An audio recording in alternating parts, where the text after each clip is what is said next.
Hello नमस्कार, मैं दुर्गानंद और दुनिया देखने वाले तमाम दर्शकों का मैं स्वागत करता हूं। और मैं बहुत लंबे समय के बाद यूट्यूब पे वापस आ रहा हूं, तो प्लीज़ आप लोग शेयर कीजिएगा चैनल को और दबा के सब्सक्राइब कीजिएगा। चलिए आज एक बहुत ही हॉट टॉपिक के बारे में बात करते हैं, जो कि हिंदुस्तान का सबसे बड़ा मुद्दा इस वक्त बना हुआ है। क्योंकि आप हिंदुस्तान के किसी भी न्यूज़ चैनल को उठा के देख लीजिए, किसी भी प्रिंट मीडिया देखिए, इलेक्ट्रॉनिक मीडिया देखिए, आप किसी भी मीडिया में देखिएगा तो अभी एक ही मुद्दा चर्चा में है, और वो है ज्योति मौर्य और आलोक मौर्य। आखिर ये मुद्दा है क्यों और इतना ट्रेंडिंग में क्यों जा रहा है? तो सबसे पहले अगर ज्योति मौर्य की बात अगर की जाए तो ज्योति मौर्य की पैदाइश यानी कि उसका जन्म वाराणसी में हुआ, और वाराणसी में एक बहुत ही मध्यम परिवार में, ऐसा नहीं कि बहुत ही हाई रिच फैमिली में हुआ था, नहीं, उसका जो परिवार था बहुत ही नॉर्मल परिवार था। उनके पिताजी किराना की दुकान चलाते थे, और जब वो बचपन से ही थोड़ी पढ़ने में थोड़ी टैलेंटेड थी और पढ़े लिख के थोड़ी आगे हुई, तो उनकी शादी के बारे में बात की जाने लगी और उनके लिए लड़का तलाशने का प्रयास किया गया। तो लड़का तलाशने का जब प्रयास किया गया तो उनका जो आलोक मौर्य जो भी उनके पति हैं वर्तमान में, तो उनका जन्म, आलोक मौर्य का जन्म हुआ था प्रयागराज में। और दोनों का जब लड़की के पक्ष की तरफ से लड़का की तलाश की जाने लगी तो लड़का मिला आलोक मौर्य।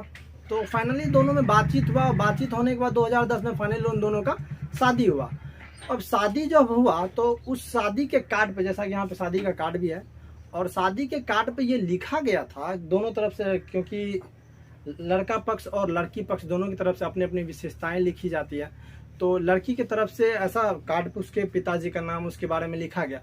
तो लड़की के बारे में आप देख सकते हैं यहाँ पे, लड़की के बारे में लिखा गया कि अध्यापिका, और लड़का के बारे में लिखा गया है कि कर्मचारी है, कुछ ऐसे देख सकते हैं आप, लिखा हुआ है। जबकि अभी वर्तमान में अगर ये टॉपिक मुद्दा अब गरमाया है तो ऐसा बताया जा रहा है लड़की के द्वारा कि इन्होंने जो प्रधान क्या लिखाए थे जो चीज़, वो अभी वर्तमान में नहीं है। तो अगर मैं ये यहाँ ये साफ क्लियर कर देना चाहता हूँ कि लड़की के अगर देखिएगा बैकग्राउंड में, तो लड़की के कार्ड पे भी लिखा हुआ है कि अध्यापिका, जबकि जिस वक्त उनकी शादी हुई थी वो सिर्फ बीए में पढ़ रही थी, और बीए में पढ़ रही थी, वो तब तक नौकरी में नहीं गई थी। तो लड़की के तरफ से कार्ड पे क्यों लिखाया गया कि वो अध्यापिका है? अगर ये चीज सही है तो वो जो लिखा है तो वो चीज भी सही है, दोनों चीज सही है। चलिए यहाँ तक ठीक है। उनकी शादी हुई 2010 में, आज तो है 2023 है। इन 13 सालों में उनको कोई प्रॉब्लम नहीं था, लेकिन ये अचानक प्रॉब्लम हुआ कहाँ से खड़ा? जब वो 2010 में उनकी शादी हुई तो उनका लड़की का इच्छा हुआ, यानी कि ज्योति मौर्य का इच्छा हुआ कि हम पढ़ना चाहते हैं। तो उनके पति जो कि सफाई कर्मचारी थे, उनके पास इतनी सैलरी नहीं थी कि उनको पढ़ा सके, फिर भी उन्होंने जैसे तैसे जहाँ से हुआ कर्ज लेकर के जैसे हुआ तैसे हुआ पढ़ाया। अब पढ़ाने के बाद उन्होंने यूपीपीसी का एग्ज़ाम दी लड़की। तो लड़की जब यूपीपीसीएस का एग्ज़ाम दी तो पीसीएस का एग्ज़ाम देने के बाद 2015 में उनका सिलेक्शन हुआ। तो 2015 में वो पूरे यूपी में उनका 16वां रैंक था। वो पीसीएस का एग्ज़ाम क्वालिफाई की और एसडीएम के पद पे चयनित हुई।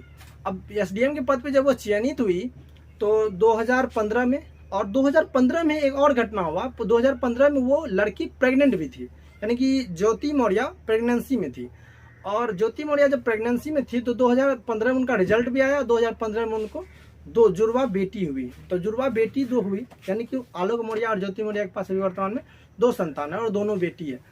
अब इस बीच में मुद्दा ऐसा है कि ज्योति मौर्य को, तो उनके पति ने उनको एक अन्य आदमी के साथ देखा, तो जिस पे वो एक्शन लिए, और एक्शन लेने के बाद अब ज्योति मौर्य का कहना यह है कि मेरे पति मुझसे दहेज ले रहे हैं। अब बताइए 2010 का उनका शादी, आज 2023 है, यानी कि इन 13 सालों में उनसे कभी भी दहेज की मांग नहीं की गई, और आज दहेज की मांग की गई।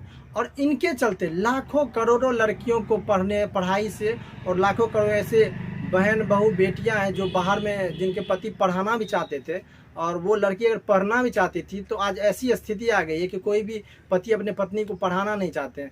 ये इस चीज़ का कहीं ना कहीं जिम्मेदार कौन है? तो ज्योति मौर्य। क्योंकि ज्योति मौर्य की वजह से ऐसे देख रहे हैं कि लोग देखते हैं कि पत्नी को पढ़ाते हैं, पत्नी भाग जाती है किसी और के साथ। तो इस चलते बहुत सारे लोग अपनी पत्नी को पढ़ाना नहीं चाहते। अब बताइए, एक लड़की के चक्कर में अब पूरे हिंदुस्तान के लड़कियों को ब्लेम कीजिएगा तो ये ऐसा नहीं है चलने वाला, क्योंकि हर लड़की एक जैसा नहीं होता, हाथ की हर उंगली एक जैसी नहीं होती है। तो आप इस चीज़ पे कभी भी ऐसा न मत समझे कि मैं अगर अभी पत्नी को दूंगा पढ़ने के लिए तो वो किसी और के साथ, ऐसा नहीं होता है बॉस। क्योंकि हर लड़की, हर महिला ऐसा नहीं होती है। तो चलिए वो अब उनका है, अब देखते हैं कि नया मोड़ इस केस में क्या आता है। और मैं आप लोगों को बता देना चाहता हूँ कि मैं आप आगे भी अपडेट देता रहूँगा, तो प्लीज़ अगर अभी तक सब्सक्राइब नहीं किया तो सब्सक्राइब कर लीजिए। बस इसी के साथ ये छोटा छोटा वीडियो था, और अगर पसंद आए तो प्लीज़ लाइक शेयर और सब्सक्राइब कीजिएगा। जय हिंद।